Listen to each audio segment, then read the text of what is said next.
Tiger Scouts. For our last adventure for our day camp here, we're going to be doing tigers in the wild. Each level of advancement that you get, the older you get, there's another hike that gets a little bit more complicated and a little bit longer. So for our tigers, this one's going to be pretty short and simple, and it's any excuse that I have to get out in the woods and go for a hike it's always a good day for me. So there's 7 requirements listed here, but you're only required to do numbers 1, 2, and 3, and then one of the other 4. We're going to go over as many of them as we can today. Starting out with number 1, with your parent, guardian, or other caring adult, name and collect the Cub Scout 6 essentials you need for a hike. Tell your den leader what you need to add to your list to prepare for rain. So I have my pack here, and everybody got one of these.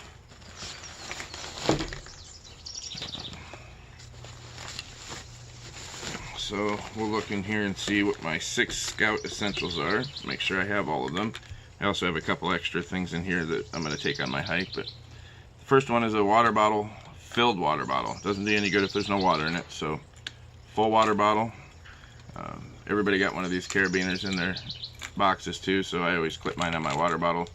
I can hang it on my belt. Alright, next one is going to be my first aid kit.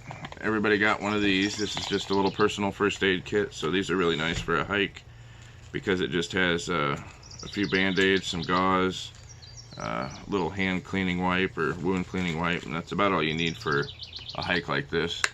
You could also add maybe some moleskin, which you use to put over a blister in case you get a blister on your hike, but for our little hike today, this is going to be about perfect. What else do we got? Sun protection. For sun protection, we're going to, there's actually a few different things we're going to use for sun protection. This is a SPF 50. This is the good stuff. Spray on suntan lotion or sunscreen. That was not included in your program materials, but I'm pretty fair skinned, so I always try to put some of that on if I'm going to be out in the sun. For those of you that don't wear glasses already, I need my glasses to see, but everybody got a pair of these. These are super neat and go on as adventure-based sunglasses, so they look pretty cool too. Trail food. I have a couple of different options of trail food, and everybody got some of this. Some sunflower seeds, some fruit snacks, couple different kinds of fruit snacks. So I always try to bring something out on the trail, just to, even if I stop halfway through, just to have something in my tummy. Kind of always makes my hike a little bit more enjoyable. I have to take the sunglasses off so I can see inside the bag. I'd say I was blind as a bat, but bats actually see pretty well. Alright, a whistle. Mine's just a little bitty survival whistle that came with one of my ferro rods. A couple of the things I'm going to add today. I'm going to bring a compass, and everybody got one of these too. This is a little Winnebago Council compass. That's our local council here in Northeast Iowa. We're the Winnebago Council here that's doing these camps for you. And that takes care of our 6 scouting essentials. So we got sun protection, first aid kit, filled water bottle. Oh, my flashlight, I forgot that. I always use a headlamp when I'm hiking, so I don't have to hang on to a flashlight. This just goes right on my head.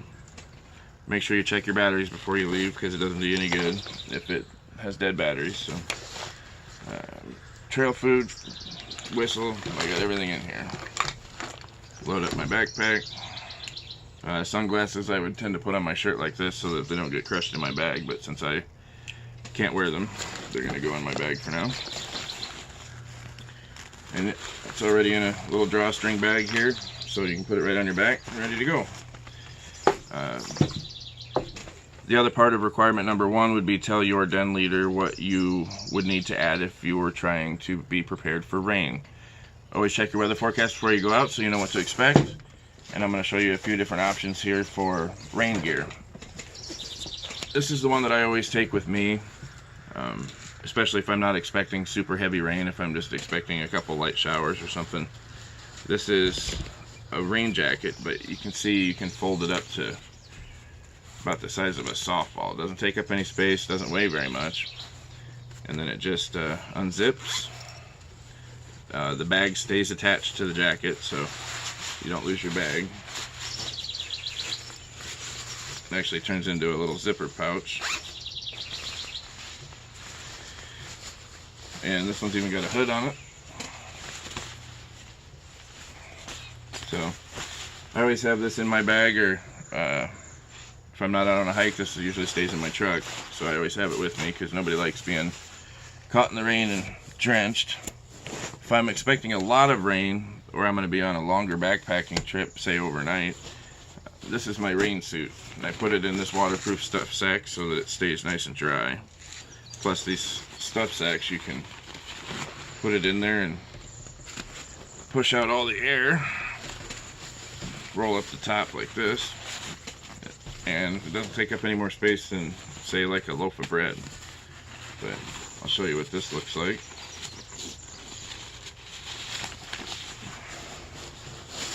And this is actually a pair of rain pants and a rain jacket. So my boots are always waterproof, so if you're going to be out and it's going to be like raining hard, I'll stay completely dry in this because it covers my entire body, and my feet are in some waterproof boots. So this is a breathable jacket as well, so it doesn't, a lot of rain suits or rain jackets you wear, they're so stuffy and hot that you get sweaty on the inside of them. So these actually have some vents, and here's the pants. And this is a jacket. It's a zip-up jacket, but you can see it's got pockets that keeps your stuff dry, and it's got some breathable mesh panels in here, so you can see those through the side here, but let some air flow in there. So that's what I take with me if I'm expecting a lot of rain. If you were not prepared, and say you're out at camp or at a park, you can call it the Scout Poncho.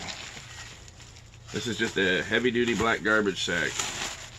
Something you would put your like leaves in, or out in your garage. It's just a heavy-duty contractor bag. For you smaller scouts, you can use just a regular old kitchen garbage bag as well. But I haven't done it on this one, but you just fold it out, and you'll cut a hole in the bottom of the bag to put your head through, and 2 holes on the side of the bag so you can stick your arms out. And since I'm a bigger guy and this is a longer contractor bag, this actually goes past my knees, so this will keep almost my entire body dry.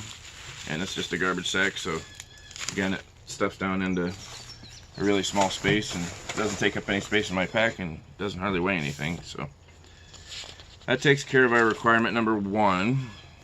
Requirement number 2 is we're going to go for a short hike with your den or family and carry your own gear.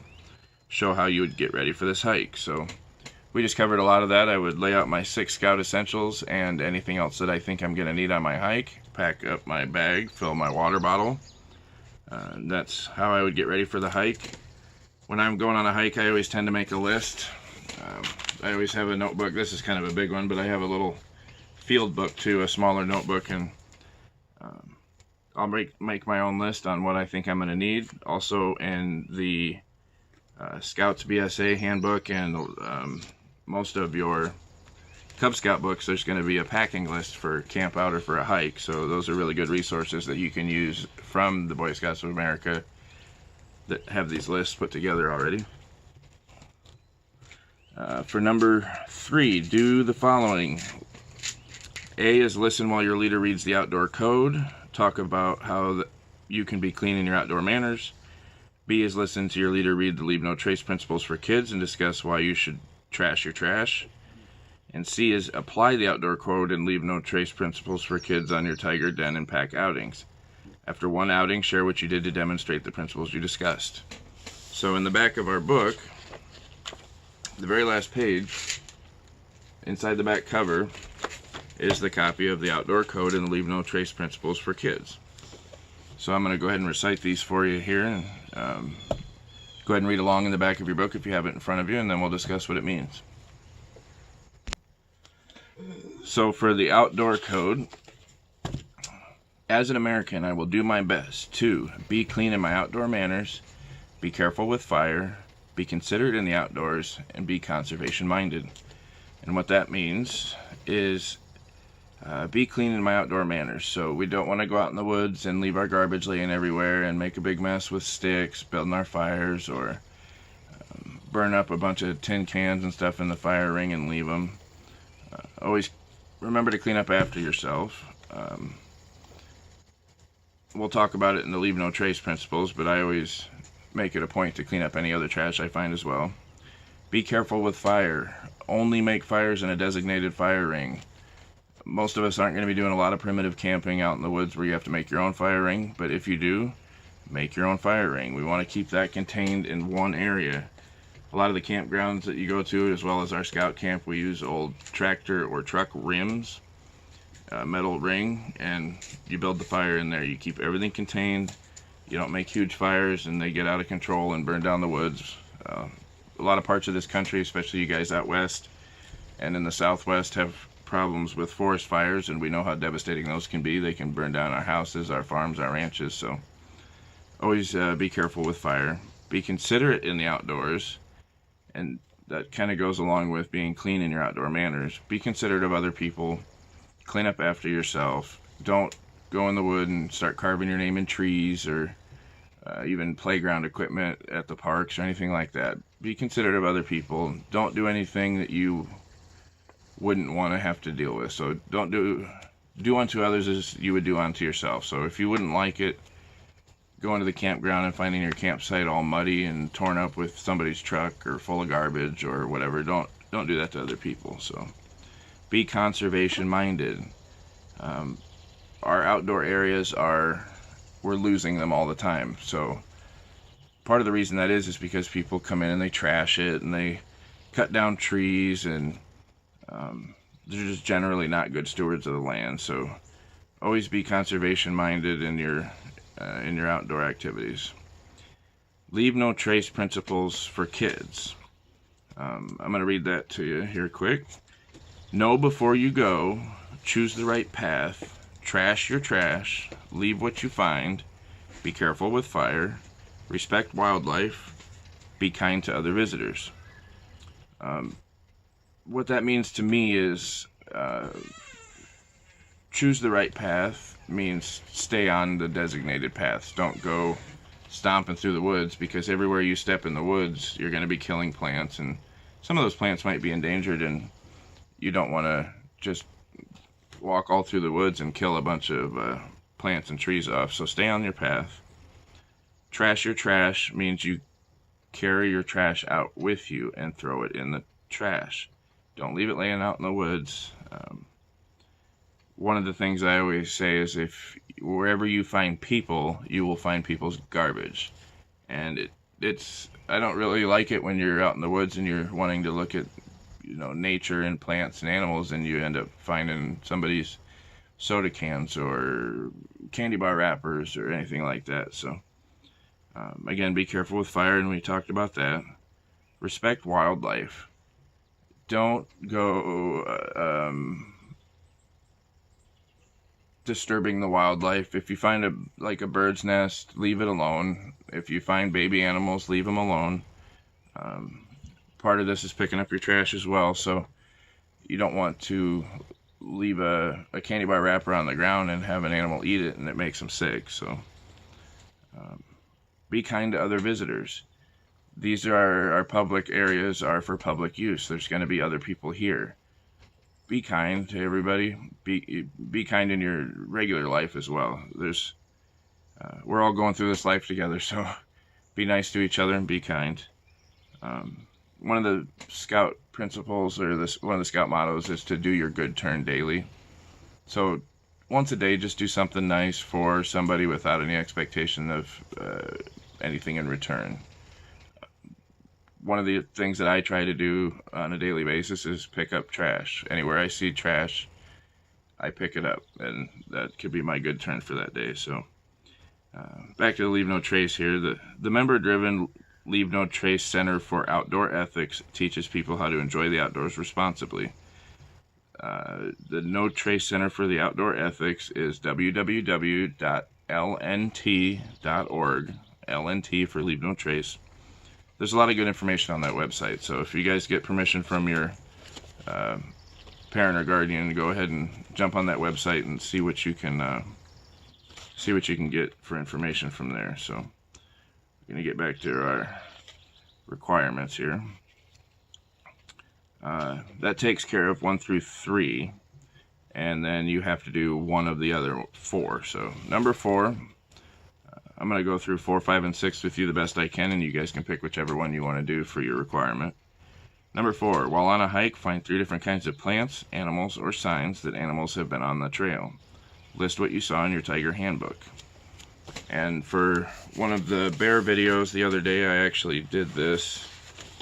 I'm going to go find that piece of paper real quick. I found my other notebook here. So while on a hike, find 3 different kinds of plants, animals, or signs that animals have been on the trail. List what you saw in your tiger handbook. So on our hike yesterday, we went on a 1-mile hike yesterday for one of the bear requirements that we were doing. So I took some notes in my notebook here on what I found yesterday. So I'm going to go to that page in here on your tiger handbook here and see what it has to say there. So it is exciting to see plants and animals when you are hiking. Remember that you are a visitor in their home, so be polite. Do not chase or feed animals. If you feed animals, they can become dependent on you feeding them, and then they wouldn't be able to survive. Just stand quietly and watch them. Did they see you? What did they do? You may see many animals and birds if you go on a hike just after the sun rises or closer to when the sun sets, because a lot of these animals move around a lot more at night when there's not as much heat and sun and there's not as many people around. So be careful of plants when you're on your hike. You don't want to step on them or keep them from growing, and that's what I talked about, is stay on your trail. Your den leader will help you pick out some plants, animals, and signs of the animals, so keep a sharp lookout and see what you can spot. So the 3 animals that we found evidence of earlier was white-tailed deer, and I know in different parts of the country you guys are going to have different animals. So we found white-tailed deer tracks, and we also saw white-tailed deer, and this time of year it's fawn season, so there's a lot of babies a lot of the time. So we see the little fawns that still have spots on them, and then we also found tracks for them. We also found turkey feathers, and we also saw some turkey. So we went to an area where I know there's a lot of turkey out at camp, and we looked around and actually found quite a few feathers, like 10 different feathers, and we found wing feathers and tail feathers and feathers from their back and feathers from their breast. The other one was raccoons. So we didn't see any raccoons, but we found evidence of raccoon droppings, raccoon scat. And this time of year in Iowa, our mulberry trees are ripening. So mulberries kind of look like a raspberry or a black raspberry. The raccoons just love them, so they'll climb up the tree and they'll shake the branches and get a bunch of the berries to fall down, and they'll run down and eat a bunch of the berries. So the reason we know it was raccoon is because they're eating a lot of those mulberries, and then you see a lot of the mulberry seeds in their droppings. 3 of the plants that we saw, we were looking at different kinds of trees out here, so we found a lot of hickory trees, a lot of oak trees, maple trees, locust, some pine trees, a couple of different kinds of pine trees.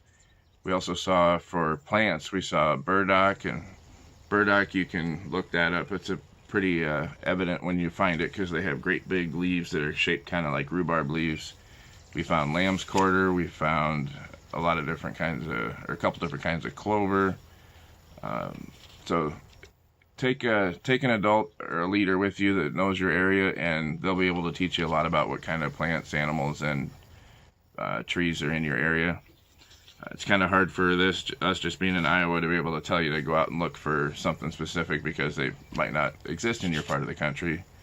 Just like you guys out west or southwest would go out and find a cactus. We don't have any, or very little, native cactus in Iowa. So moving on to requirement number 5, participate in an outdoor pack meeting or pack campfire.